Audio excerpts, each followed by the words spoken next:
క్రీస్తునందు ప్రియులందరికీ మన ప్రభువును ప్రియరక్షకుడగు యేసుక్రీస్తు పేరట శుభములు వందనములు తెలియజేస్తూ ఉన్నాను. ప్రియమైన వారలారా, ముందుగా ప్రకటించినట్లు ఈరోజు మన పాఠం క్రీస్తు పరిపాలన 1000 ఏండ్ల యుగ యుగముల. ఈ అంశానికి సంబంధించినటువంటి వివరణలోనికి వెళ్ళిపోవటానికంటే ముందుగా క్రీస్తు పరిపాలనను గూర్చినటువంటి కొంత అవగాహన కలిగించటానికి కొన్ని సంగతులు మీతో పంచుకుంటాను.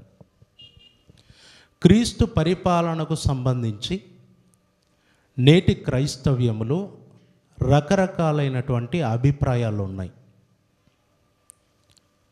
అవి ఎలాగంటే, క్రీస్తు పరిపాలన అనేటటువంటిది భౌతికంగా ప్రత్యక్షంగా భూమి మీద జరుగుతుంది అన్నటువంటిది కొందరి అభిప్రాయం.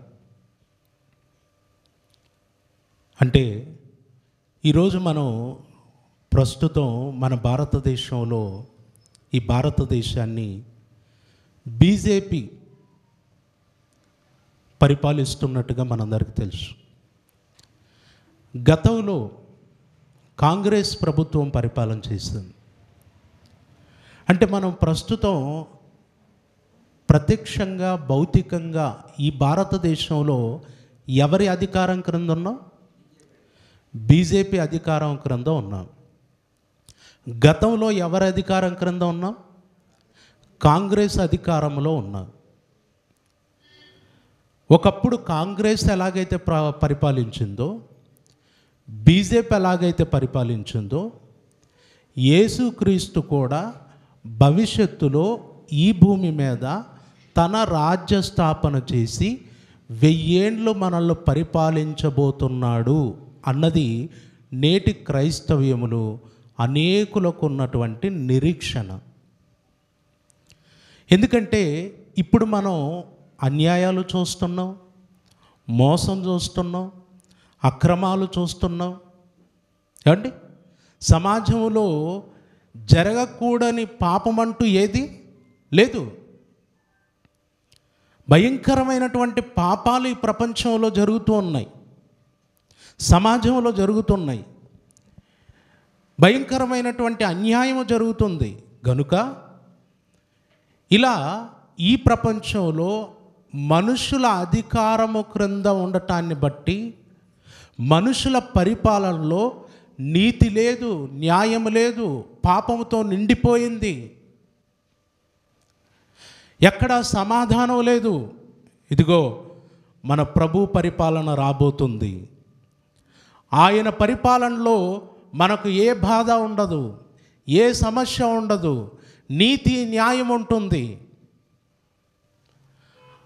ఆయన పరిపాలనలో క్రూర మృగాలు కూడా సాధు జంతువులతో కలిసి ప్రయాణం చేస్తాయి, ఒకదానికి ఒకటి హాని చేసుకోదు.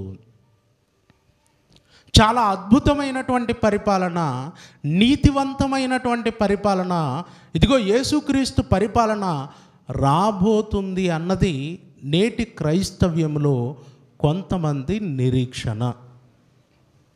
ఇది ఒకటి. ఇక రెండవది ఏంటంటే, క్రైస్తవ్యంలో బైబిల్ చదివి బైబిల్ పట్ల కొంత అవగాహన కలిగినటువంటి వారి ఆలోచన. ఇదిగో యేసుక్రీస్తు యొక్క పరిపాలన ఆత్మ సంబంధమైనది, ఆయన రాజ్యము ఆత్మ సంబంధమైనది. ఆయన పరిపాలన ప్రస్తుతము జరుగుతుంది. ఆయన పరిపాలనలో మనమున్నాము. భవిష్యత్తులో ఆయన పరిపాలన చేయబోతున్నాడు కాదు, ఇప్పుడే మనం ఆయన పరిపాలనలో ఉన్నాము. ఆయన పరిపాలిస్తున్నాడు అన్నది కొంతమంది విశ్వసిస్తున్నటువంటి సంగతి.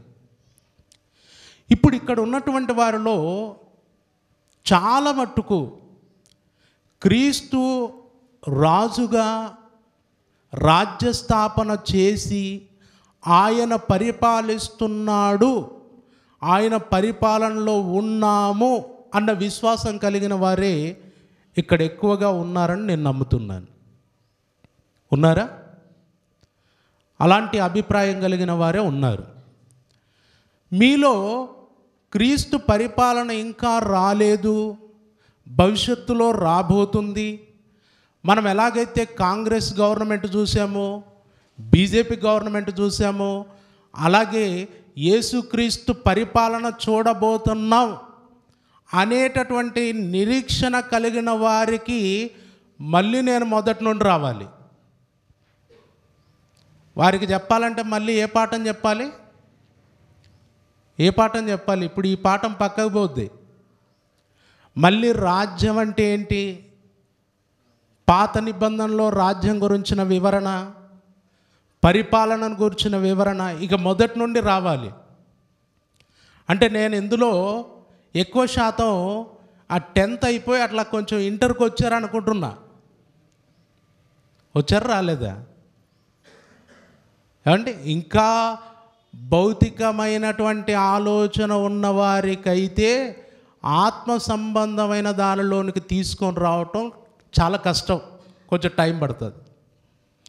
మీరు అటు ఇటు ఒక విషయాన్ని అయితే గ్రహించారు, అది ప్రభువు చెప్పిన విషయం. ఏంటి ఆయన చెప్పిన విషయం? యోహాను సువార్త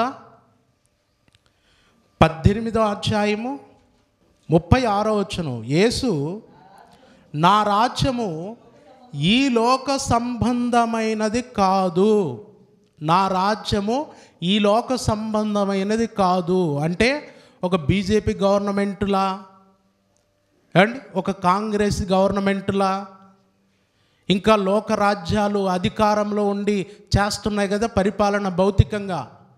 ఇదిగో ఆ రాజ్యాల్లాంటి రాజ్యము కాదు అని ఆయన చెప్పాడు.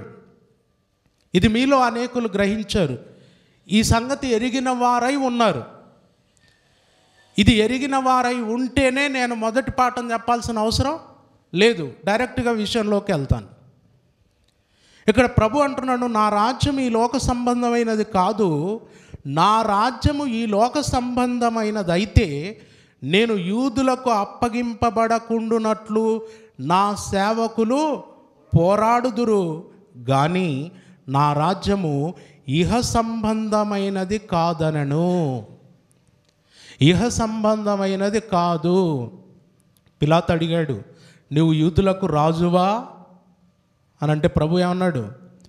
నీవన్నట్టు నేను రాజునే, నేను రాజునే అన్నాడు. మరి రాజు అయితే రాజ్యమేది? ఆ రాజ్యం ఎలాంటిది? ఆయనకు రాజ్యం ఉంది, ఆయన రాజు, ఆ రాజ్యం భౌతికమైంది అన్నాం అనుకోండి మనం. అప్పుడు తమ రాజును శిక్షిస్తుంటే ఎవరైనా చూసుకుంటూ ఉంటారా? ఉంటారండి? తమ రాజును శిక్షిస్తుంటే ఎవరైనా ఊరికే ఉంటారా?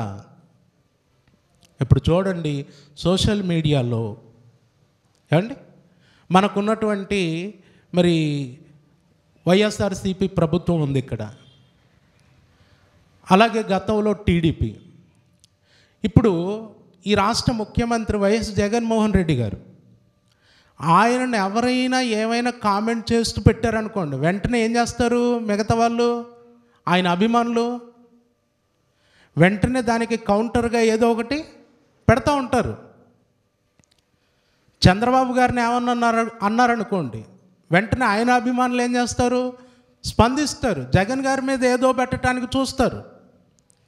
అంటే ఇక్కడ తమ నాయకుడిని ఇతరులు ఎవరైనా ఏదన్నా అన్నా వెంటనే స్పందిస్తారు. నువ్వు రాజువా? నీవన్నట్టు నేను రాజునే. మరి ఈ రాజు ఎక్కడున్నాడు? ఎక్కడ నిలబడ్డాడు? రోమా గవర్నర్ అయిన పిలాతు ఎదుట నిలబడ్డాడు. పిలాతు ఎదుట ఎందుకు నిలబడ్డాడు? కాసేపట్లో సిలువనెక్కబోతున్నాడు, చంపబడబోతున్నాడు. యూదులకు రాజైన యేసును సిలువేసి చంపటానికి ఇక్కడ నిలబెట్టారు. ఆయన రాజ్యం భౌతికమైనదైతే ఇప్పుడు వెంటనే ఎవరు వస్తారు అక్కడికి? ఎవరు వస్తారు? యేసుక్రీస్తు సైన్యం అక్కడికి వచ్చేస్తుంది. ఏంటి, మా రాజును శిక్షిస్తున్నారా, మా రాజును చంపుతున్నారా, మా రాజును సిలువేస్తారా అని వెంటనే అక్కడ పిలాతును కూడా చంపటానికి వెనకాడరు. ఆయన రాజు అంటున్నాడు, నేను నా రాజ్యం ఉందంటున్నాడు. కానీ ఆయన ఎలా ఉన్నాడు? బొచ్చు కత్తరించు అని ఎదుట గొర్రె పిల్ల మౌనముగా నుండునట్లు మౌనంగా నిలబడిపోయాడు. అంటే ఆయన రాజు, ఆయన రాజ్యం వేరు. ఆయన రాజ్యం ఆత్మ సంబంధమైన రాజ్యం, ఆత్మ సంబంధమైన రాజ్యం. కనుక ఆయన రాజ్యమును గురించి ఆత్మ సంబంధమైనది అనే అవగాహన మీకుంటే ఇక మిగతా విషయాలు స్పష్టంగా మీకు అర్థమవుతుంటాయి. లేదండి ఇంకా మేము భౌతికమైన రాజ్యమే రాబోతుంది అనుకుంటున్నాం, భౌతికంగా ఆయన భూమి మీద కూర్చొని భూలోకాన్ని 1000 ఏళ్ళు పరిపాలించబోతున్నాడని మేము అనుకుంటున్నాం అనే అభిప్రాయము కలిగిన వారు ఎవరైనా ఉంటే తర్వాత మీరు కలవండి. ఆత్మ సంబంధమైన రాజ్యం ఏంటో, భౌతికమైన రాజ్యం ఏంటో, దానికి సంబంధించినటువంటి వివరణ, మీ ప్రతి ప్రశ్నకు సమాధానం నేను అందజేస్తాను. ఓకే, ఇక ఆయన రాజ్యం ఆత్మ సంబంధమైన రాజ్యం, యేసుక్రీస్తు రాజు. ఇప్పుడు రాజ్య పరిపాలన విషయానికి వస్తే, రాజ్య పరిపాలన ఎంతకాలం? రాజ్య పరిపాలన ఎంతకాలం అంటే ఎంతకాలం? చాలామంది ఏమంటున్నారు తెలుసా? క్రైస్తవ్యంలో 99% క్రీస్తు 1000 ఏండ్ల పరిపాలన అంటారు. అదే పదం వాడతారా? అదే పదం వాడతారండి. యేసుక్రీస్తు 1000 ఏళ్ళు పరిపాలించబోతున్నాడు. 1000 ఏండ్ల పరిపాలన, 1000 ఏండ్ల పరిపాలన, 1000 ఏండ్ల పరిపాలన వచ్చింది అని నమ్మేవాడు అలాగే మాట్లాడతాడు. 1000 ఏండ్ల పరిపాలన భవిష్యత్తులో రాబోతుంది అనేవాడు అలాగే మాట్లాడతాడు. 1000 ఏండ్ల పరిపాలన అనే పదం క్రైస్తవ్యంలో బాగా స్థిరపడిపోయింది. ఇప్పుడు మరి యేసుక్రీస్తు యొక్క పరిపాలన 1000 ఏండ్లేనా? ఆయన పరిపాలన కాలం ఎంత?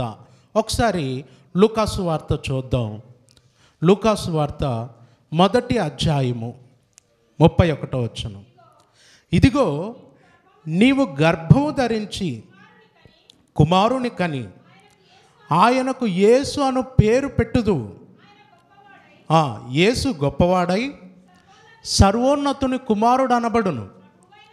ప్రభువైన దేవుడు ఆయన తండ్రి అయిన దావీదు సింహాసనమును ఆయనకిచ్చును. ప్రభువైన దేవుడు ఆయన తండ్రి అయిన దావీదు సింహాసనం. ఏమండి, యేసుక్రీస్తుకు తండ్రిగా ఎంచబడినవాడు ఎవరు? దావీదు. దావీదు కుమారుడా మమ్మను కరుణింపుము అన్నారు గుడ్డివారు, కుష్ఠరోగులు. దావీదు కుమారుడు. ఏమండి, దావీదుకు వేరు చిగురైన యేసు అనే పదం ప్రకటన గ్రంథంలో మనకు కనబడుతుంది. ఇప్పుడు దేవుడు దావీదు కుమారుడైన యేసుకు దావీదు సింహాసనాన్ని ఇస్తాడట. ఎవరి సింహాసనం? ఎవరి సింహాసనం? దావీదు సింహాసనం. దావీదు సింహాసనం అంటే ఏంటి? దావీదు పరిపాలన ఏంటి? ఎక్కడ జరిగింది అని అంటే, ఇశ్రాయేలు 12 గోత్రములను దావీదు 40 సంవత్సరాలు పరిపాలించాడు. పాత నిబంధనలో ఉంది. మొట్టమొదటి రాజు ఎవరు ఇశ్రాయేలీల మీద? సౌలు. సౌలు తర్వాత సింహాసనం మీద కూర్చొని పరిపాలించిన వాడు దావీదు. దావీదు 40 సంవత్సరాలు పరిపాలించాడు. అయితే 40 సంవత్సరాలు పరిపాలించినటువంటి దావీదుతో దేవుడు ఒక వాగ్దానం చేశాడు. ఏం చేశాడో తెలుసా? నీ సింహాసనము నిత్యము ఉంటుంది. సూర్యుడు ఉన్నంతకాలం, చంద్రుడు ఉన్నంతకాలం నీ సింహాసనం ఉంటుంది అని చెప్పాడు. ఇప్పుడు దేవుడు దావీదుకు చేసిన వాగ్దానము ప్రకారము దావీదు సంతతి వారికే సింహాసనాన్ని ఇస్తూ, దావీదు తర్వాత సొలొమోను, సొలొమోను తర్వాత రెహబాము, రెహబాము తర్వాత రాజ్యం 2 భాగాలు అయిపోయినా యూదా వారి సింహాసనం ఎవరికి? దావీదు సంతతి వారికే.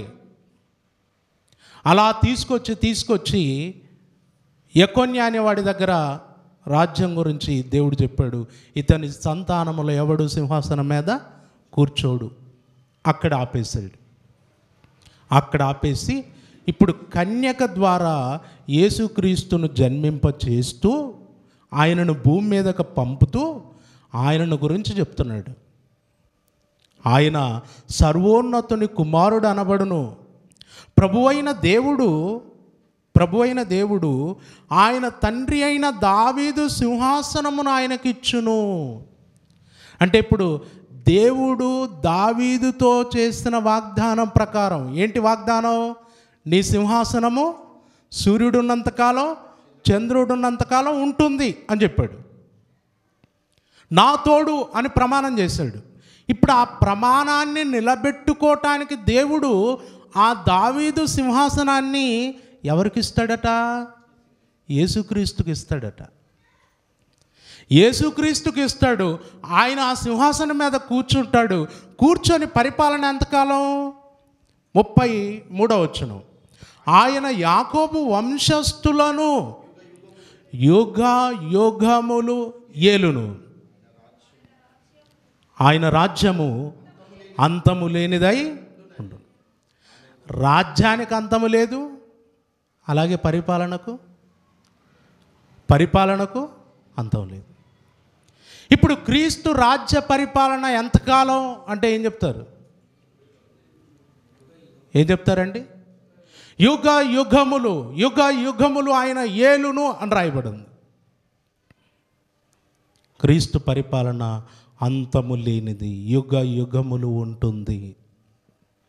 ఓకే, ఇప్పుడు మరి 1000 ఏండ్లనే ఆ ప్రస్తావన, 1000 ఏండ్ల పరిపాలన అనే ఆ మాట ఎందుకు వచ్చింది అంటే ప్రకటన గ్రంథంలో రాయబడింది గనుక ఆ ప్రస్తావన వచ్చింది. ప్రకటన గ్రంథంలో ఏం రాయబడింది చూద్దాం. ఇప్పుడు అక్కడికి వెళ్ళిపోదాం. ప్రకటన గ్రంథం 20వ అధ్యాయం 4వ వచనం నుండి, అంతటా సింహాసనములను చూచితిని, వాటి మీద ఆసీనులై ఉండు వారికి విమర్శ చేయుటకు అధికారం ఇవ్వబడెను.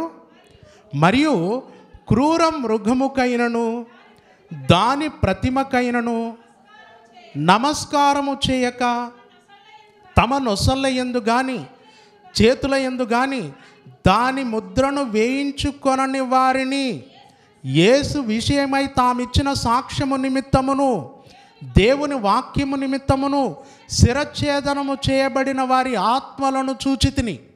వారు బ్రతికిన వారై 1000 సంవత్సరములు క్రీస్తుతో కూడా రాజ్యము చేసిరి.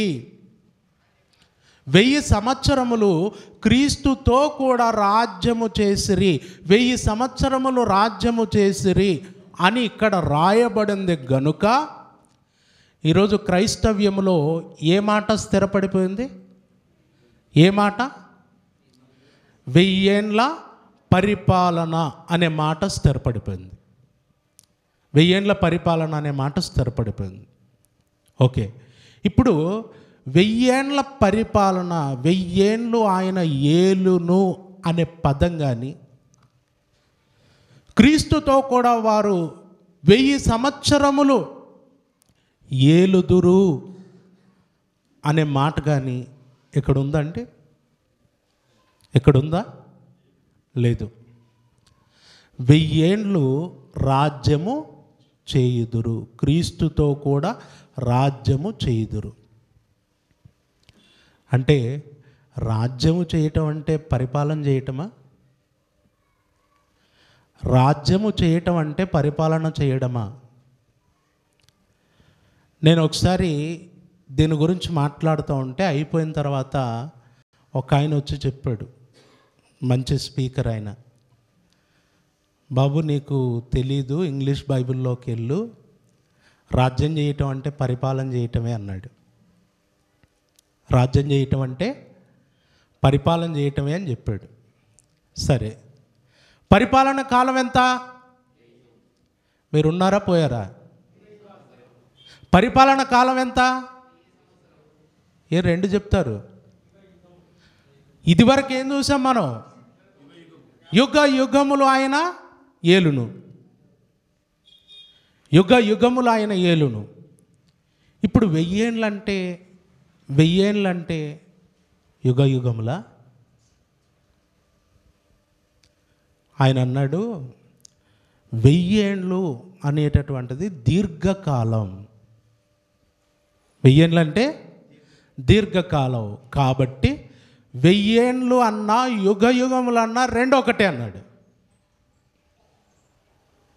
1000 ఏండ్లు అన్నా యుగ యుగములు అన్నా రెండు ఒకటే. ఓకే, ఇప్పుడు నేను ఆ ప్రకటన గ్రంథంలోనే ఒక సందర్భం చూపిస్తాను. 1000 ఏండ్లకు ముగింపు ఉంది, యుగ యుగాలకు ముగింపు లేదు. 1000 ఏండ్లకు ముగింపు ఉంది, యుగ యుగాలకు లేదు. అది ఎలాగో ఒకసారి చూడండి. 20వ అధ్యాయము 1వ వచనం నుండి చూద్దాం. మరియు పెద్ద సంఖ్యలను చేతపట్టుకొని అగాధం యొక్క తాళపు చెవి గల ఒక దేవదూత పరలోకము నుండి దిగివచ్చుట చూచితిని. అంతటా ఆది సర్పమును అనగా అపవాదియు సాతానును అను ఆ ఘట సర్పమును పట్టుకొని 1000 సంవత్సరములు వారిని బంధించి అగాధములో పడవేసి. సాతాను ఎన్ని సంవత్సరాలట? ఎన్ని సంవత్సరాలు? 1000 సంవత్సరాలు. క్రీస్తు పరిపాలన ఎన్ని సంవత్సరాలు అంటున్నావు? అది కాదు, మీరు అక్కడే ఉండండి, మళ్ళీ అక్కడికి పోకండి. క్రీస్తు పరిపాలన ఎంతకాలం? 1000 సంవత్సరాలు. ఇక్కడ మనం ప్రకటన గ్రంథంలో ఉన్నాం ఆ సందర్భాన్ని బట్టి.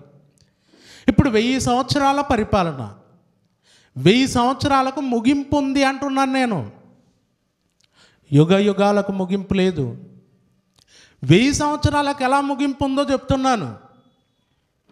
1000 సంవత్సరములు వారిని బంధించి అగాధములో పడవేసి ఆ 1000 సంవత్సరములు గడుచు వరకు ఇక జనములను మోసపరచుకుండునట్లు అగాధమును మూసి దానికి ముద్ర వేసి ముద్ర వేసను అటుపిమ్మట వాడు కొంచెము కాలం విడిచిపెట్టబడవలెను. ఎప్పుడు విడిచిపెట్టబడతాడు? అటుపిమ్మట అంటే ఎటు పిమ్మట? అటుపిమ్మట అంటే ఎటు? 1000 సంవత్సరాలు గడిచిన తర్వాత. అటుపిమ్మట అంటే మీకు అర్థం కావటానికి 7వ వచనం చూడండి. 1000 సంవత్సరములు గడిచిన తర్వాత సాతాను తానున్న చెరలో నుండి విడిపింపబడును.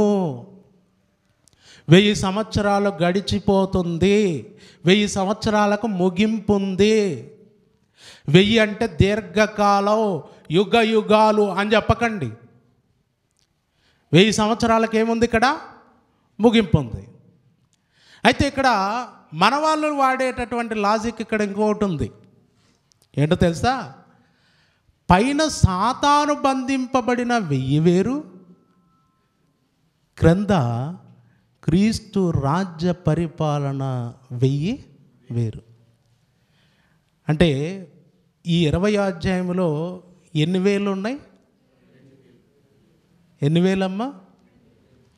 ఒకటి సాతాను బంధింపబడింది, అది వేరు. క్రీస్తు పరిపాలన చేసేది వేరు అనే ప్రస్తావనకు వచ్చారు. ఇప్పుడు మరి ఇది ఎప్పుడు జరిగింది? సాతాను బంధింపబడటం ఈ 1000 ఏళ్ళు ఎప్పుడు అంటే అది సృష్టి పూర్వానికి వేశారు. ఎక్కడికి? సృష్టి పూర్వం. సృష్టి పూర్వం అది ఏమయ్యింది అని అంటే పరలోకంలో దేవుడి మీద తిరుగుబాటు చేసింది. తిరుగుబాటు చేసినటువంటి దాన్ని అక్కడ నుండి పడద్రోసాడు. పడద్రోసిన తర్వాత దాన్ని 1000 సంవత్సరాలు అగాధములో బంధించాడు అన్నారు. అన్నప్పుడు అక్కడ ఒక ప్రశ్న వచ్చింది. అసలు బంధించటం అనేది ఎందుకు చేశాడు? ఎందుకు సాతాను బంధించాడు? ఎందుకు సాతాను బంధించాడు? మీరు బైబిల్ చూడాలి, నన్ను చూస్తున్నారు. అక్కడ ఏం రాయబడి ఉంది? ఇక జనములను మోసపరచకుండునట్లు అన్నాడు. ఎందుకు బంధించాడు? జనములను మోసపరచకుండునట్టు. అంటే వాడు చేసిన పని ఏంటి? ఏం పని చేసినందుకు వాడిని అగాధములో బంధించటం జరిగింది? జనములను. సృష్టికి పూర్వం జనాలు ఉన్నారా? ఉన్నారండి. అప్పుడు జనములను మోసపరచకుండానట్లు అనే పదం ఉంది కదా, మరి అప్పుడు జనాలు లేరు కదన్నా అని అడిగితే ఏం చెప్పారు తెలుసా? జనములు అంటే దూతలు అన్నారు. మళ్ళీ ఇదొక లాజిక్. జనములు అంటే ఏంటట? దూతలు. అందుకే బైబిల్ చదివేటప్పుడు ఎప్పుడు కూడా సందర్భ నిర్దేశిత భావాన్ని మర్చిపోకూడదు. మనం ఆ సందర్భం నిర్దేశించే భావాన్ని వదిలేస్తేనే గందరగోళం అవుతాం. ప్రియులారా, మనం ఎవరినో తప్పుపట్టడానికి కాదు, ఎవరినో విమర్శించటానికి కాదు, సత్యమేదో, బైబిల్ సత్యమేదో తెలుసుకోవాలి అనంటే ఖచ్చితంగా పరిశోధనాత్మకమైన ఆలోచన మనకు తప్పదు. అందుకే సందర్భం నిర్దేశించే భావాన్ని తీసుకోవాలి. ఇప్పుడు సాతాను గురించి పైన 2-3 వచనాల్లో చెప్పాడు, మళ్ళీ 7వ వచనంలో చెప్పాడు. మధ్యలో క్రీస్తు పరిపాలన అని మనం ఏదైతే 1000 ఏళ్ల పరిపాలన అంటున్నామో అది చెప్పాడు. అంటే మనము ఈ సృష్టి పూర్వానికి వెళ్ళిపోతామనే దేవుడు ఏం చేశాడు ముందే? మీకు అర్థమవుతుందా పాయింట్? మనం సృష్టి పూర్వానికి సాతాన్ని బంధించాడని అక్కడికి వెళ్ళిపోతామనే, నాయనా నువ్వు ఎక్కడికి పోవద్దు, అంతా 1000 ఒక్కటే 1000 నాయన, 2000 లేవు అని చెప్పాడు. అంటే ఇప్పుడు సాతాను బంధింపబడిన 1000, క్రీస్తు రాజ్యము చేసిన ఒకటే. దానికి సంబంధించినటువంటి వివరణ చాలా ఉంది. నాకు అవకాశం ఉన్నంత మట్టుకు ఇస్తాను. ఇప్పుడు వీలు కాకపోయినా తర్వాత అయినా మీకు ఇస్తాను, ఇబ్బంది ఏమీ లేదు. నాది కర్నూలు లేదా అలంపూర్, అంతకుమించి ఎక్కడ పోయేదేమీ లేదు. మీరు ఎప్పుడు ఫోన్ చేసినా, ఎవరు మాట్లాడే ప్రయత్నం చేసినా నేను మాట్లాడతాను, ఇబ్బంది ఏమీ లేదు. ఒకవేళ మీరే బలంగా ఇది కాదన్నా ఇది విషయం అని మీరు తీసుకొని వస్తే దాన్ని అంగీకరించడానికి కూడా నాకేమాత్రం అభ్యంతరం లేదు. ఎందుకంటే మనకు ఒకటి నేర్పించారు. ఒకప్పుడు హల్లెలూయా అనుకుంటూ ఎక్కడ పడితే అక్కడ తిరుగుతూ ఎవరు చెప్పినా అది నమ్ముతూ దాని ప్రకారం పోయేటటువంటి వారిని ఒకసారిగా నిద్ర లేపారు. ఇప్పుడు వాళ్ళు పడుకున్నారు, తర్వాత విషయం అది. మనల్ని ఏం చేశారు? ముందు నిద్ర లేపారు. ఇప్పుడు మనం ఏ పనిలో ఉన్నాం? ఇక నిద్ర లేచిన తర్వాత వెతుకుతున్నాం. అది వదిలిపెట్టొద్దు అనేది నా ఉద్దేశం. అవసరమైతే మనల్ని లేపి పడుకున్న వాళ్ళని కూడా ఇప్పుడు ఏం చేయాలి మనం? అంతే, మరి తప్పదు. ఏమండి, నిజానికి యేసు ప్రభు శిష్యులను లేపి మీరు మెలకువగా ఉండే ప్రార్థన చేయండి అని ఆయన చెప్పి పోయి ఆయన పడుకున్నాడా? లేదు. మీరు బైబిల్ పరిశీలించండి, బైబిల్ చదవండి అన్నారు. ఇప్పుడు అలా పరిశోధన వదిలేశారు. ప్రశ్న అడగండి అన్నారు. ఒకసారి నేను అడిగాను, సేవకుని కూడా ప్రశ్నలు వస్తాయా అన్నాడు. ఇదెక్కడి కంపర బాబు, ప్రశ్న అడగను అన్నదే, మీరు ప్రశ్న అడగటం నేర్పించిందే మీరు. మళ్ళీ ఇప్పుడు నేను నేర్చుకుంటున్నాను, ఇంకా డౌట్ అడిగితే ఏంటి, సమస్య ఏంటి? తెలిస్తే చెప్పాలి, లేకపోతే తమ్ముడు తెలియదులే తమ్ముడు చూద్దాం తర్వాత అనాలి. సేవకుని కూడా ప్రశ్నలు అడుగుతావా అంటే సేవకుని అడగొచ్చా? సేవకుని ప్రశ్నలు అడగొచ్చు కానీ సేవకుడు అడగకూడదా? కాబట్టి ప్రియులారా, ఇక్కడ మనం ఒక బైబిల్ సందర్భ నిర్దేశిత భావాన్ని పరిశీలిద్దాం. మనం ఇలా విన్నాం, ఇది ఫిక్స్ అయిపోయింది, ఇంకా దీన్ని తీసేయొద్దు అనేటటువంటిది పక్కన పెట్టండి. బైబిల్ ఏం చెప్తుందో దాని మీదకి వచ్చేసేయండి. అర్థం కాకపోతే అర్థం చేసుకునే ప్రయత్నం చేయండి. మనం బయటికి వెళ్ళట్లా, నేను బయటికి తీసుకెళ్ళట్లే మిమ్మల్ని, అది గుర్తుపెట్టుకోండి. బైబిలే సమాధానం. నేను బైబిల్ ఓపెన్ యూనివర్సిటీలో అదే నేర్చుకున్నాను, నేను దాని మీదే ఉన్నాను. బైబిలే సమాధానం. ఇప్పుడు బైబిల్లో నుండే మనం అన్నీ చూద్దాం, అన్నీ ఆలోచిద్దాం. ఇప్పుడు 1000 సంవత్సరాల పరిపాలన, యుగముల. 1000 అనే దానికి ఏముంది? 1000 అనే దానికి ఏముంది? ముగింపు ఉంది. యుగములు అనే దానికి ముగింపు లేదు. అందుకే దేవదూత యేసుక్రీస్తుల వారితో చెప్పిన మాట, ఆయనను గూర్చి చెప్పిన మాట, ఆయన యుగములు ఏలును అని చెప్పింది. కాబట్టి ఇప్పుడు ఆయన పరిపాలన యుగములు. మీ ప్రశ్న అంటే మనకు కరపత్రికలో మనం ప్రశ్నించిన దానికి సమాధానం అయిపోయింది. యుగములు ఆయన పరిపాలన అనేది క్లియర్. ఇప్పుడు 1000 ఏండ్ల సంగతి ఏంటి? 1000 ఏండ్లు రాజ్యము చేయుదురని చెప్పబడింది కదా, దాని గురించిన వివరణ ఏంటి అది చూద్దాం. 1000 ఏండ్లు రాజ్యం చేయటం గురించి చూద్దాం. ప్రకటన గ్రంథం 20వ అధ్యాయము 4వ వచనం నుండి నేను ఆ సందర్భాన్ని పాయింట్ టు పాయింట్ విడగొడుతూ మీకు చెబుతూ వస్తాను, జాగ్రత్తగా గమనించండి. అంటే 4వ వచనం నుండి, అంతటా సింహాసనములను చూచితిని, వాటి మీద ఆసీనులై ఉండు వారికి విమర్శ చేయుటకు అధికారం ఇయ్యబడెను అన్నాడు. అంతటా సింహాసనములను చూచితిని. చూసిన వారెవరు? చూసింది ఎవరు? యోహాను. చూపించింది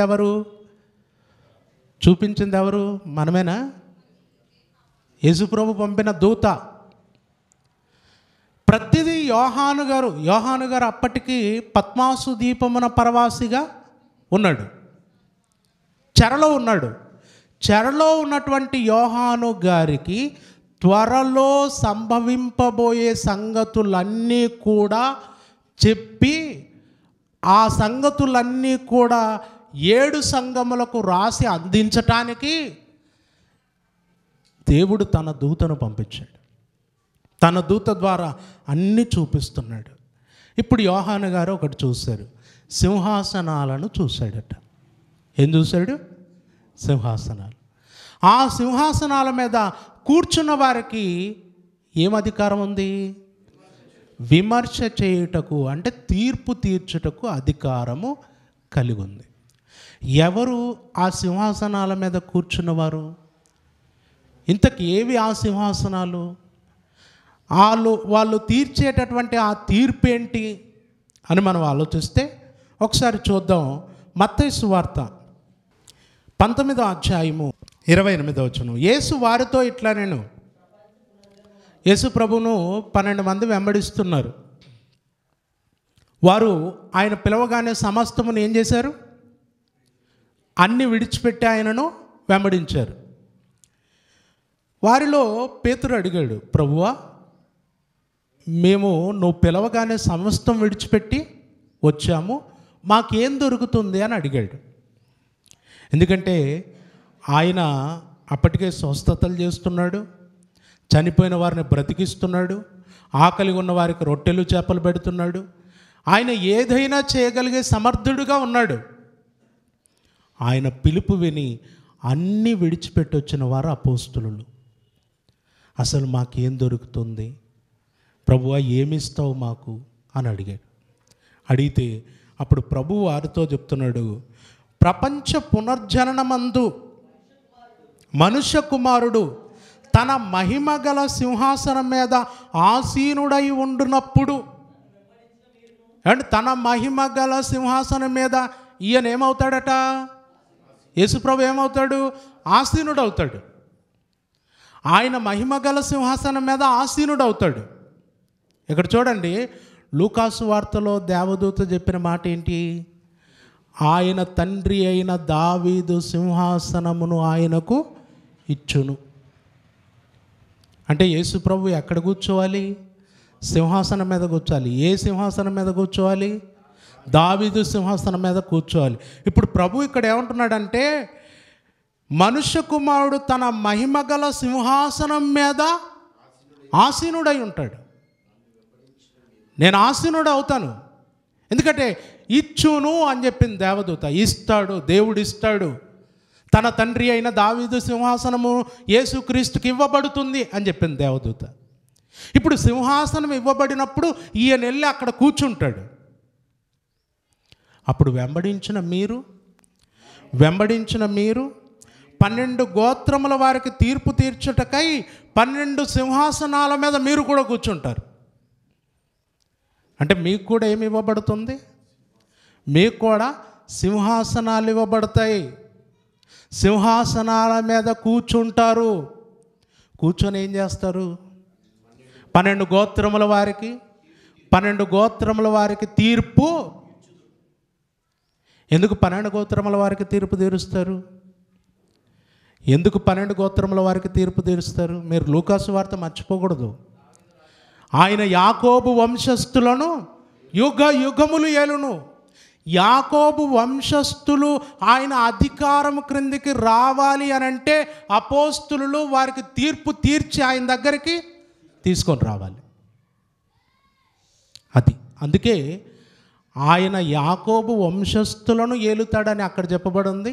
ఇక్కడ ప్రభు ఈ అపోస్తులకు ఏ అధికారం ఇస్తున్నాడు? 12 సింహాసనాల మీద కూర్చొని 12 గోత్రముల వారికి మీరు తీర్పు. అంటే వీళ్ళు వెళ్ళాలి, తీర్పు తీర్చాలి. ఆ 12 గోత్రముల వారిని ఎక్కడికి పట్టుకొని రావాలి? యేసు ప్రభు దగ్గరికి పట్టుకొని రావాలి.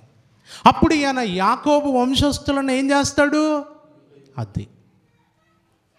ఇప్పుడు సింహాసనములను చూచి తిని వాటి మీద ఆసీనులై ఉండు వారికి విమర్శ చేయుటకు అధికారం ఇవ్వబడనని యోహాను చెప్పినటువంటి మాట ఎవరి గురించి? అది ఎవరి గురించి? అపోస్తుల గురించి. అపోస్తులకు అధికారం ఇవ్వబడింది, సింహాసనాలు ఇవ్వబడ్డాయి. సింహాసనం అంటే మీకు ముందే చెప్పాను, యేసు ప్రభు రాజ్యము ఇహలోక సంబంధమైనది కాదు, భౌతిక సంబంధమైనది కాదు. సింహాసనం అనగానే ఎక్కడ సింహాసనం? ఎట్లుంది? అది నెమలుందా, బంగారం ఉందా, వజ్రాలతో? ఇట్లా వెతకూడదు మీరు. ఎందుకంటే ఇప్పుడు ఆత్మ సంబంధమైన రాజ్యము, ఆత్మ సంబంధమైన పరిపాలన, ఆత్మ సంబంధమైన సింహాసనాలు. ఇప్పుడు ఇవన్నీ అర్థం చేసుకోవాలంటే మీకు మీ మనోనేత్రములు అంటే మన భాషలో చెప్పాలంటే మూడో కన్ను ఏమవ్వాలి? ఇప్పుడు మీరు పాఠం వెంటనే 2 కళ్ళు మూసుకుంటున్నారు. మూసుకోండి, పర్వాలేదు. మూడో కన్ను మాత్రం మీరు 2 కళ్ళు మూసుకున్న ప్రాబ్లం లేదు. ఎందుకంటే కొంతమందికి ఒక అలవాటు ఉంటుంది, ఇలా మూసుకొని ఏ కన్నుతో ఆలోచిస్తుంటారు? మూడో కన్నుతో ఆలోచిస్తుంటారు. కాబట్టి మీరు 2 మూసుకున్నా పర్లేదు, మూడోది మాత్రం తెరుచుకొని ఉండండి. లేకపోతే ఈ సింహాసనం కథ మీకు తెగదు. ఈ ఆత్మ సంబంధమైన సింహాసనం అన్నమాట. ప్రభు వారికి ఇచ్చాడు అవకాశం. లూకాసు వార్త 22వ అధ్యాయము 28వ వచనం. నా శోధనలో నాతో కూడా నిలిచి ఉన్నవారు మీరే గనుక నా తండ్రి నాకు రాజ్యమును నియమించినట్టుగా నా రాజ్యములో నా బల్ల యొద్ద అన్నపానములు పుచ్చుకొని సింహాసనముల మీద కూర్చుండి ఇశ్రాయేలు 12 గోత్రముల వారికి మీరు తీర్పు తీర్చుటకై నేనును మీకు రాజ్యమును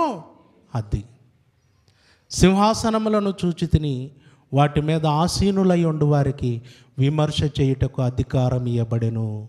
ఆ సింహాసనాల మీద కూర్చున్నవారు ఎవరు? అపోస్తులు. వారికి అధికారం ఇవ్వబడింది. ఏ అధికారం ఇవ్వబడింది? మార్కు సువార్త 16వ అధ్యాయము 15వ వచనం. మరియు మీరు సర్వలోకమునకు వెళ్ళి సర్వ సృష్టికి సువార్తను ప్రకటించుడి. నమ్మి బాప్తిసం పొందినవాడు రక్షింపబడును, నమ్మని వానికి శిక్ష ఉంది.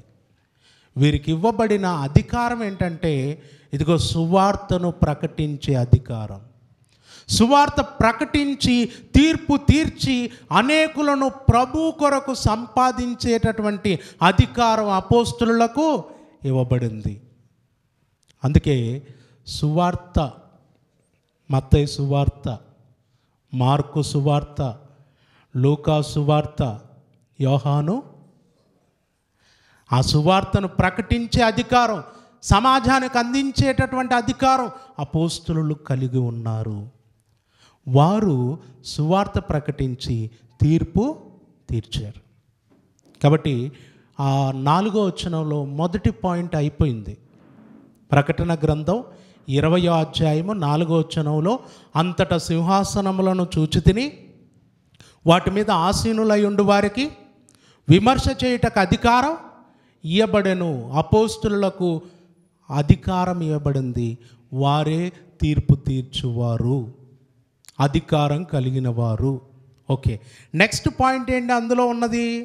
మళ్ళీ అక్కడికి రండి. ప్రకటన గ్రంథం త్వరగా వెళ్ళిపోదాం. ప్రకటన గ్రంథం 20వ అధ్యాయం 4వ వచనం, మరియు క్రూర మృగముకైనను దాని ప్రతిమకైనను నమస్కారము చేయక తమ నొసళ్ళ యందు గాని చేతుల యందు గాని దాని ముద్ర వేయించుకొనని వారిని యేసు విషయమై తామిచ్చిన సాక్ష్యము నిమిత్తమును దేవుని వాక్యము నిమిత్తమును శిరచ్ఛేదనము చేయబడిన వారి ఆత్మలను చూచితిని. క్రూర మృగము దాని ప్రతిమ. అండి, ఇదొక పాఠం. దీని కొరకు చాలా మాట్లాడుకోవాలి. ఏమండి, దీని గురించిన వివరణ మనకు మరి చాలా లోతుగా ఉంటుంది. కాబట్టి క్లుప్తంగా మీకు ఒక మాటలో చెప్పాలంటే, ఆ రోజు అనగా యెరూషలేము నాశనానికి ముందు రోమా చక్రవర్తులు ఎవరైతే ఉన్నారో ఆ రోమా చక్రవర్తుల్లో నీరో అనేటటువంటి వాడు ఉన్నాడు. ఈ నీరో అనేటటువంటి వాడు క్రైస్తవులను, అపోస్తులను చాలా హింసించాడు, నలగొట్టాడు. వానికి అధికారం ఇవ్వబడింది. ఏ అధికారం ఒకసారి చూద్దాం. ప్రకటన గ్రంథం 13వ అధ్యాయం 5వ వచనం చూడండి. డంబపు మాటలను దేవదూషణలను పలుకు ఒక నోరు దానికి ఇవ్వబడెను, మరియు 42 నెలలు తన కార్యమును జరపని అధికారము దానికి ఏర్పాటాయను. గనుక దేవుణ్ణి దూషించుటకును ఆయన నామమును ఆయన గుడారమును పరలోక నివాసులను దూషించుటకును అది తన నోరు తెరిచెను. మరియు పరిశుద్ధులతో యుద్ధము చేయును, వారిని జయింపను దానికి అధికారం ఇవ్వబడెను. ప్రతి వంశము మీదను ప్రతి ప్రజ మీదను ఆయా భాషలు మాట్లాడేవారి మీదను ప్రతి జనము మీదను అధికారం ఇవ్వబడెను. భూనివాసులందరూ అనగా జగదుత్పత్తి మొదలుకొని వధింపబడి ఉన్న గొర్రెపిల్ల యొక్క జీవగ్రంథమందు ఎవరి పేరు వ్రాయబడలేదో వారు ఆ మృగమునకు నమస్కారము చేయుదురు.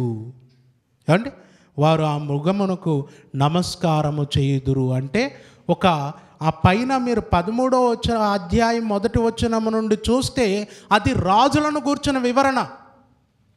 10 కొమ్ములు, అందులో ఒక కొమ్ము పెద్దగా మొలిచింది. ఇవన్నీ కూడా ఈ కొమ్ములేంటి? రాజులు. కనుక ఇక్కడ క్రూర మృగము, దాని ప్రతిమ, దాని ముద్ర వేయించుకోవటం వేయించుకోకపోవటం, ఇదంతా ఏంటంటే ఆ రోజుల్లో ఆ రోమా చక్రవర్తి యొక్క అధికారమునకు లోబడకపోవటం.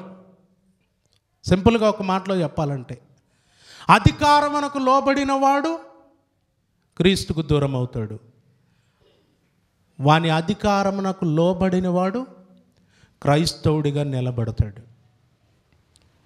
వీరు అపోస్తులు వాడి అధికారానికి లోబడ్డారా, తిరగబడ్డారా? ఏమయ్యారు? తిరగబడ్డారు. అందుకే అక్కడ ఏం రాయబడిందో ఒకసారి చూడండి. ప్రకటన గ్రంథం 20వ అధ్యాయం. క్రూర మృగముకైనను దాని ప్రతిమకైనను నమస్కారము చేయక తమ నొసళ్ళ యందు గాని చేతుల యందు గాని దాని ముద్ర వేయించుకొనని వారిని, వేయించుకోలేదు, ముద్ర వేయించుకోలేదు. ఏమంటే ముద్ర అంటే మళ్ళీ మీకు 666 అనేటటువంటిది వస్తుంది. ఆ ముద్ర ఏంటి, ఎవరిది ఆ ముద్ర, అదొక సబ్జెక్ట్, ఇదే అది. ఇంకా దాని గురించి మన వాళ్ళే చెప్పారు అసలు విషయం, అది నీరో చక్రవర్తి గురించి అని. ఇంక ఇబ్బంది ఏమీ లేదు, మనం సగం లాక్కొని రావచ్చు అనమాట. అండ్ ఓకే, ఇప్పుడు దాని ముద్ర వేయించుకోకుండా ఇక్కడ ఏమయ్యారు, వేయించుకోకపోవటాన్ని బట్టి యేసు విషయమై తామిచ్చిన సాక్ష్యము నిమిత్తమును దేవుని వాక్యము నిమిత్తమును ముద్ర వేయించుకోలేదు. యేసు ప్రభు గురించి సాక్ష్యం ఇచ్చారు, దేవుని వాక్యానికి సాక్షులుగా ఉన్నారు.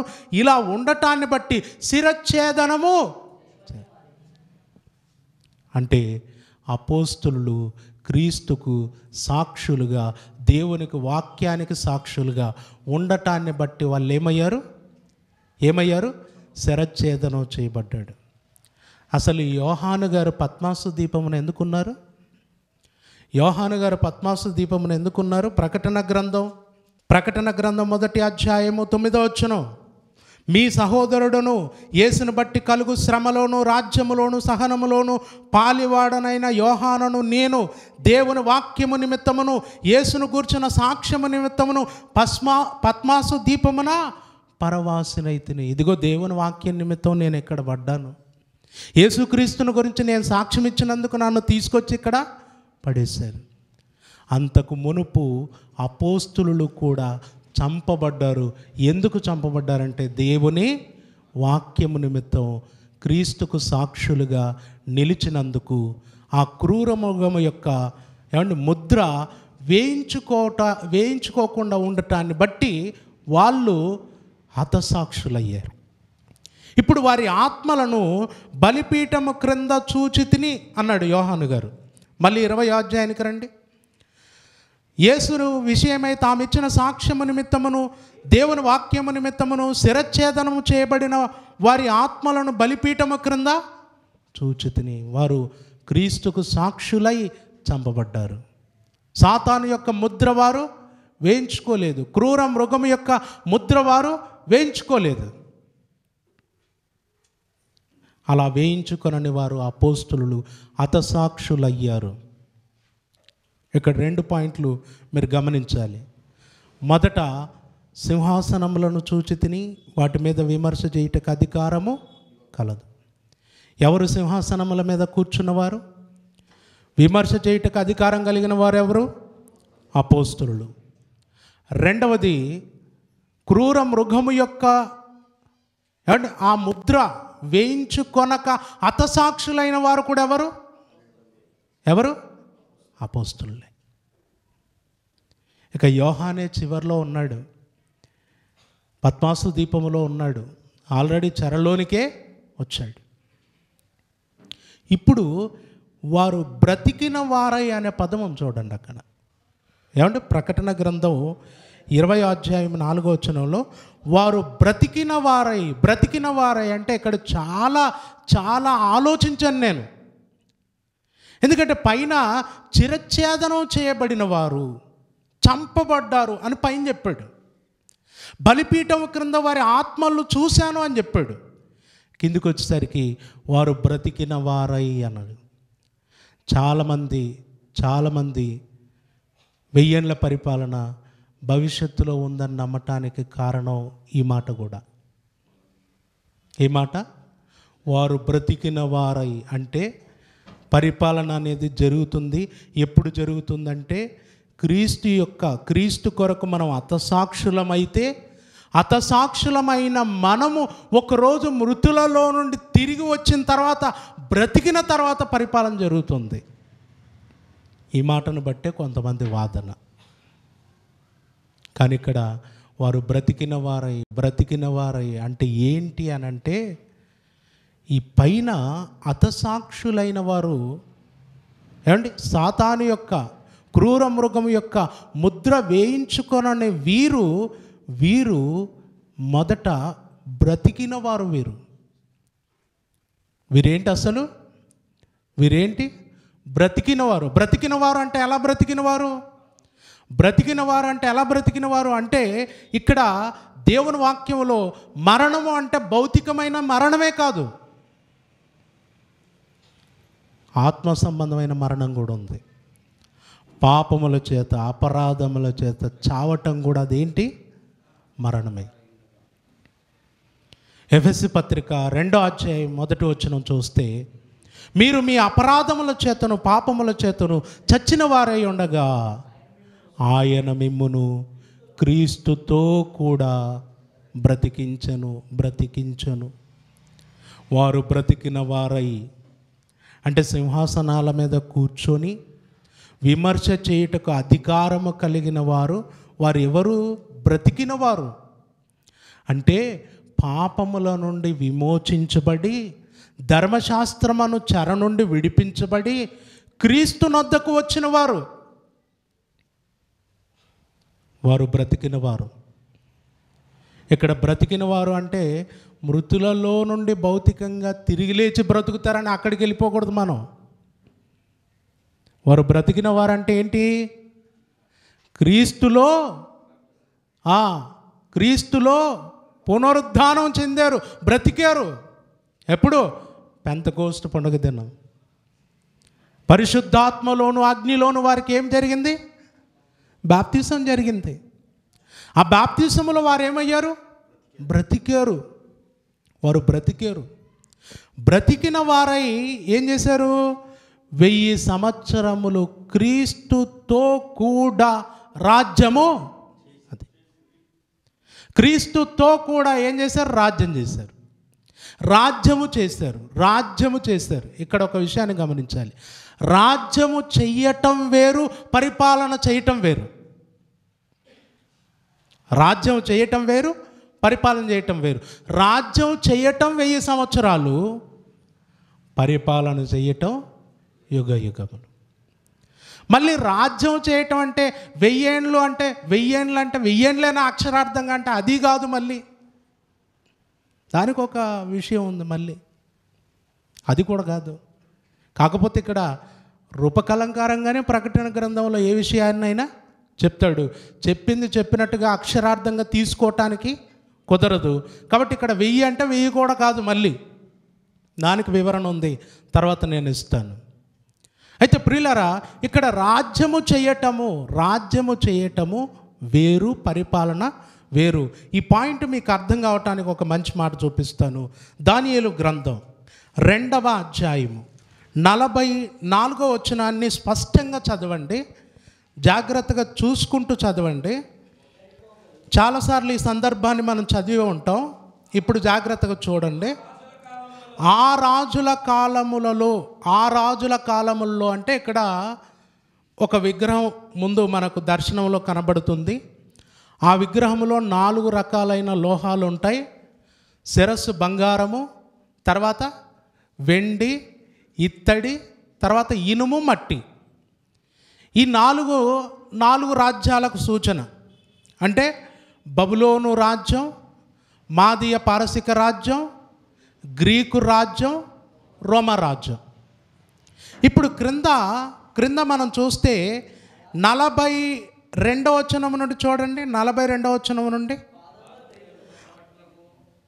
పాదములు వ్రేళ్ళు కొంత మట్టునకు ఇనుపవిగాను కొంత మట్టుకు మట్టివిగాను ఉన్నట్లు ఆ రాజ్యములో ఒక విషయములో బలముగాను ఒక విషయములో నీరసముగాను ఉండును. అంటే చివరి రాజ్యం పాదాలు ఇనుముతో కూడినవి. ఇనుముతో పాటు ఏముందట? మళ్ళీ మట్టి ఉంది. ఇనుము మట్టి కలిసి ఉంటుందా? కలుస్తుందా? కలవదు. అంటే 4వ రాజ్యమైనటువంటి రోమా ప్రభుత్వములో రాజులు ఒకరి మీద ఒకరికి ఏముంటుంది? విరోధం. ఒక విషయంలో బలంగా ఉంటారు, ఒక విషయంలో నీరసంగా ఉంటారు. ఆ రాజుల కాలములో, ఏ రాజుల కాలములో? రోమా పరిపాలన జరుగుతున్న కాలములో, రోమా రాజుల కాలములో. ఇప్పుడు 44 వచ్చును. ఆ రాజుల కాలములో పరలోకమందున్న దేవుడు ఒక రాజ్యమును స్థాపించును. బాగా గమనించాలి. రాజ్యమును స్థాపించును. ఆ రాజుల కాలములో దేవుడు ఒక రాజ్యమును స్థాపించినటువంటి కాలమే 1000 ఏండ్లు. స్థాపించిన కాలమే 1000 సంవత్సరాలు. ఇప్పుడు క్రింద మాట చూస్తే దానికి ఎన్నటికి నాశనము కలగదు. దేనికి? ఆ రాజుల కాలములో స్థాపించబడిన రాజ్యానికి దానికి ఎన్నటికి నాశనము కలగదు.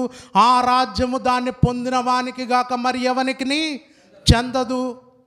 అది ముందున్న చెప్పిన రాజ్యములన్నిటిని పగలగొట్టి నిర్మూలము చేయును, కానీ అది యుగ యుగముల వరకు నిలుచును. యుగ యుగముల వరకు నిలుచును. ఏది?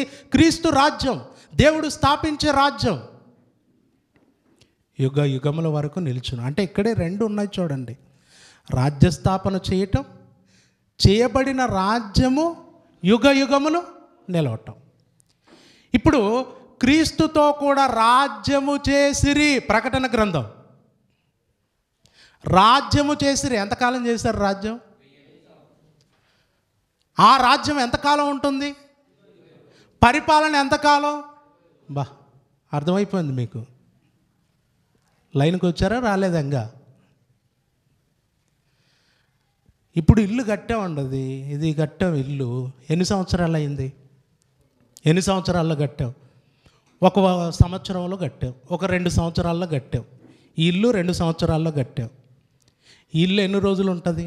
ఎన్ని సంవత్సరాలు ఉంటుంది? 100 సంవత్సరాలు అనుకోండి. అంటే చాలా సంవత్సరాలు ఉంటుంది. ఇల్లు కట్టడానికి సమయం వేరు, ఇల్లు అలాగే ఉండిపోయి అందులో నివసించటానికి సమయం వేరు. అర్థమవుతుందా మీకు స్పష్టంగా?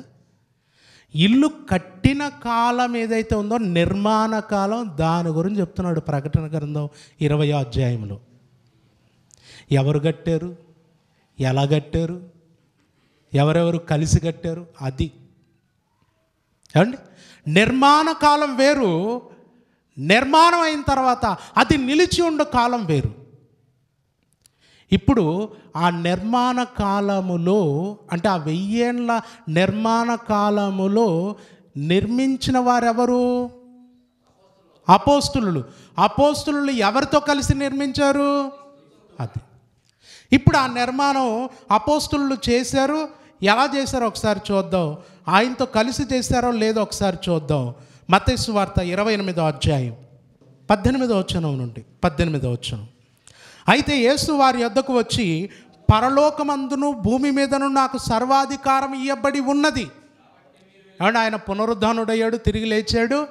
ఇక పరలోకానికి వెళ్ళిపోయే ముందు అపోస్తులతో చెప్తున్నాడు, పరలోకమందును భూమి మీదను నాకు సర్వాధికారం ఇవ్వబడి ఉన్నది, కాబట్టి మీరు వెళ్ళి సమస్త జనులను శిష్యులనుగా. మీరు ఇప్పుడు వెళ్ళండి. మీరు వెళ్ళి ఏం చేస్తారు?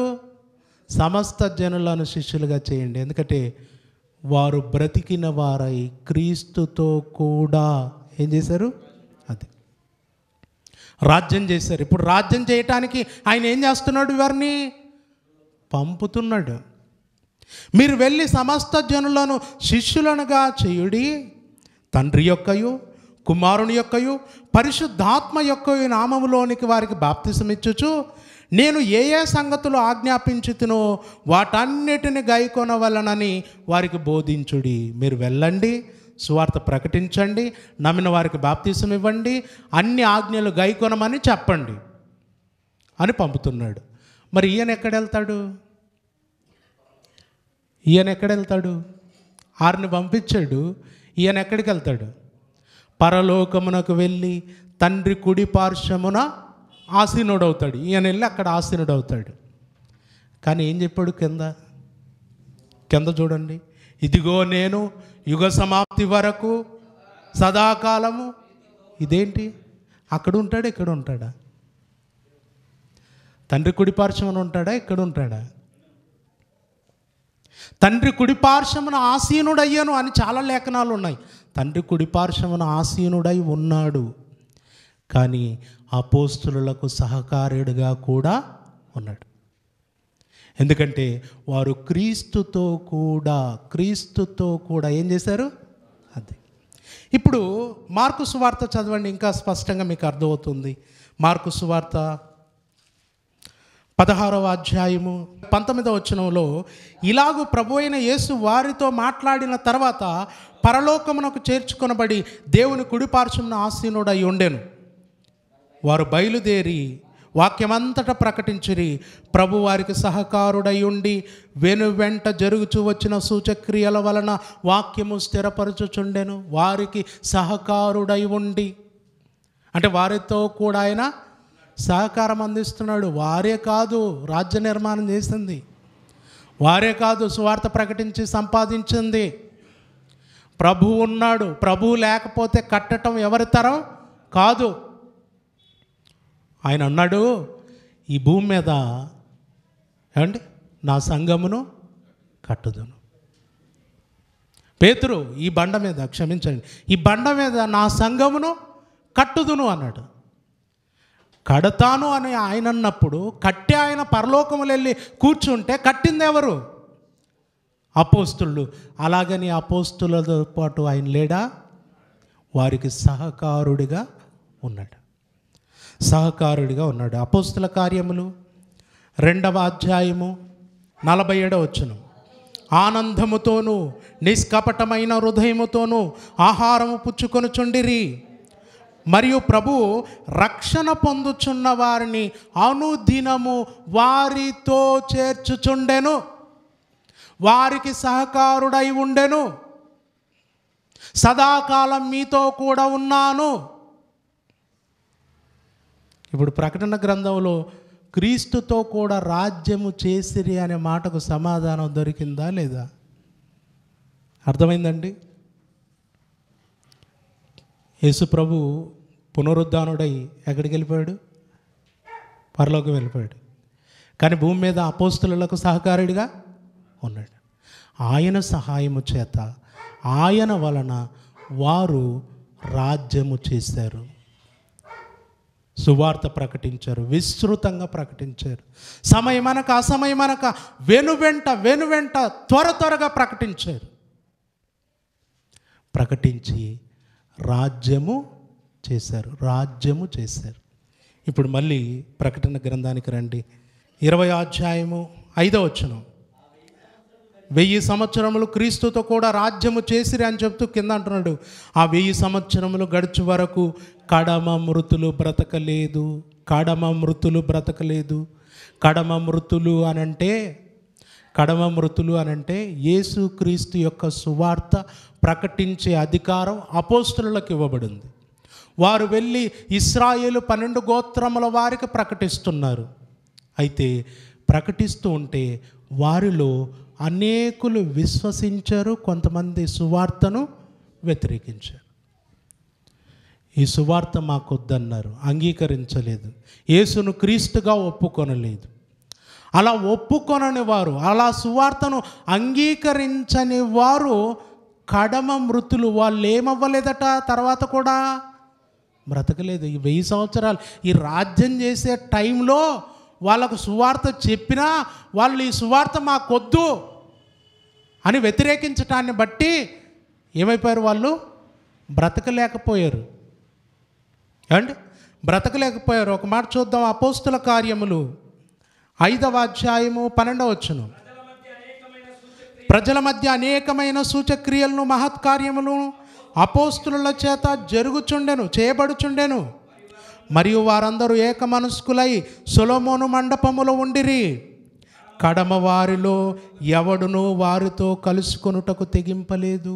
కొంతమంది వాళ్ళతో కలుసుకోలేదట, అపోస్తులతో కానీ, అపోస్తులు సువార్త ప్రకటించగా అంగీకరించి విశ్వసించిన వారు అక్కడ ఉన్నారు, వారితో కానీ కలుసుకోలేదట. అయ్యో, మనది ధర్మశాస్త్రం, మన ఆచారాలు ధర్మశాస్త్ర సంబంధమైనవి. వీళ్ళు వచ్చి యేసు క్రీస్తని, ఆ క్రీస్తు ద్వారా ధర్మశాస్త్రం కొట్టివేయబడిందని చెప్తున్నారు, ఆయనను విశ్వసించాలని చెప్తున్నారు. వద్దు, మనకి సువార్త వద్దు అని అక్కడ ఉన్నటువంటి సంఘముతో వీళ్ళు ఏం చేయలేదట, కలుసుకోలేదట. ఈ కలుసుకోనని వారందరూ వాళ్ళు ఆల్రెడీ ఎవరళ్ళు?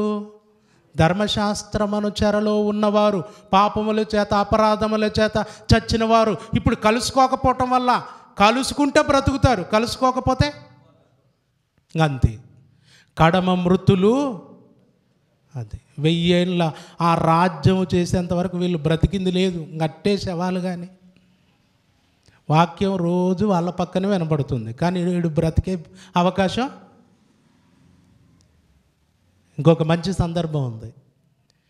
ఏమంటే పౌలు బర్నబాలు సువార్త ప్రకటించడానికి వెళ్ళారు సమాజ మందిరంలో. మొదటి వారం విన్నారు, మరుసటి వారం అందరూ వచ్చారట. వస్తే పౌలు బాగా వాక్యం చెప్తున్నాడు. పౌలు చెప్పే వాటికి అడ్డం చెప్పారు.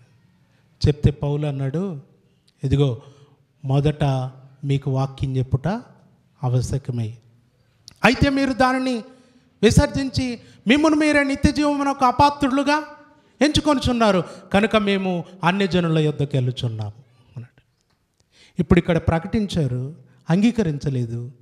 అంటే ఇల్లు మృతులైన వారికి ప్రకటించారు, వీరు అంగీకరించలేదు, ఎక్కడ వదిలేసి అన్ని జనుల మధ్యకి వెళ్ళిపోయారు. ఇప్పుడు ఈ మృతులు ఎప్పటి వరకు మృతులుగానే ఉంటారు? ఇక వాళ్ళు అంతే. అందుకే ఇప్పుడు ప్రకటన గ్రంథంలో ఏమన్నాడు?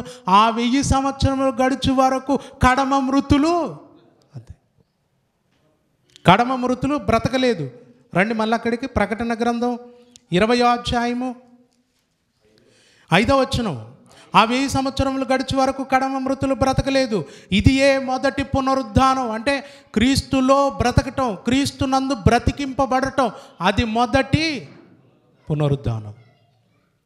క్రింద అంటున్నాడు, ఈ మొదటి పునరుద్ధానములో పాలుగలవారు ధన్యులు, పరిశుద్ధులు. పరిశుద్ధులు ఎప్పుడయ్యారు? ఎప్పుడయ్యారు? మొదటి పునరుద్ధానం. మొదటి పునరుద్ధానం అంటే బాప్తిసం ద్వారా క్రీస్తును విశ్వసించి రక్షణ పొందటం. క్రీస్తును విశ్వసించిన ప్రతివాడు బ్రతికినవాడు. అంటే మొదటి పునరుద్ధానంలో పాలు పొందినవాడు, మొదటి పునరుద్ధానంలో పాలు పొందినవాడు ధన్యుడవుతాడు, పరిశుద్ధుడవుతాడు. ఇప్పుడు మన వరకు వచ్చామనుకోండి, మనం ఎప్పుడు పరిశుద్ధులమయ్యాం?